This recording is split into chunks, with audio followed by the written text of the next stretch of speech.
Howdy guys, in today's video we're going to be looking at our part 6 or the 6 parts from our intermediate parts, and this will be for the stock flat parts. But before that, let's have a quick intro first.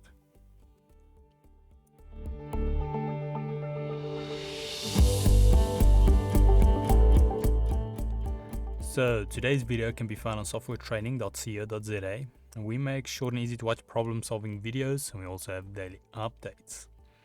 Otherwise, back into the program here. So now part 6 or P6 from our flat parts.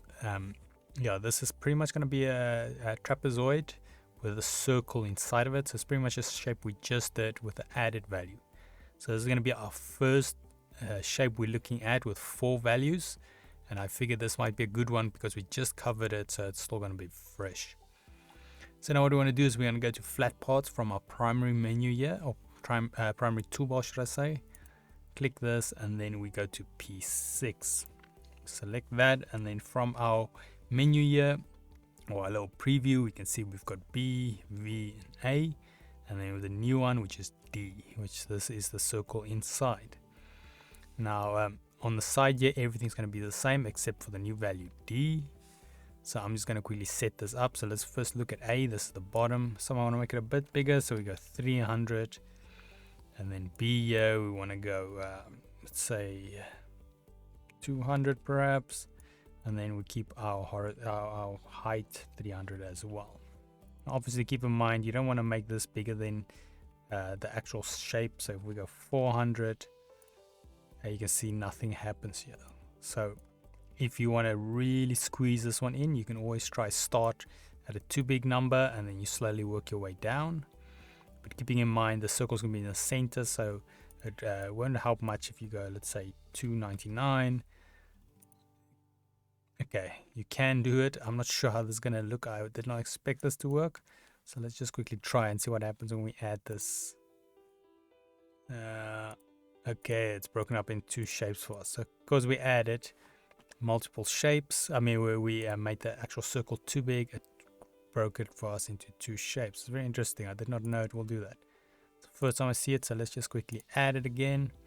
But this time we do it correctly. So I said I want this one 300, 200, make this 300, and then this one I'll make about 250.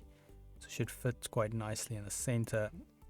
And then okay, we're actually overlapping, so I'm gonna go make this one 200 just to be safe, so we don't create another 2 shapes there. Here we go. And now if we add this, it should only be 1 shape.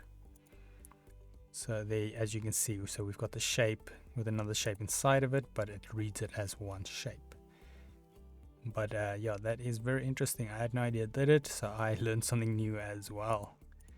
Normally the program will just either give you error or prevent you from creating it. So just a quick recap again. So this is our previous shape we created, but with a circle on the inside. And so we've got 1 extra value. So this one's got 4 values. So as you've got the top one's width, bottom one's width, then you've got the height of the overall shape, and then the circle size in the center. But yeah, so that is it on the first 4 shape or 4 value shape. It's a bit confusing, all these shapes and part numbers. But before we head to the next one, if we go to softwaretraining.co.za, you guys will notice we've got a variety of different softwares we do cover, and you can also isolate your search on the top right. If you do not, however, find the training videos you're looking for, just simply go here, request a training video, fill in the mini form, and then we'll do our best to try and make that for you. But otherwise, thanks guys for watching, and cheers.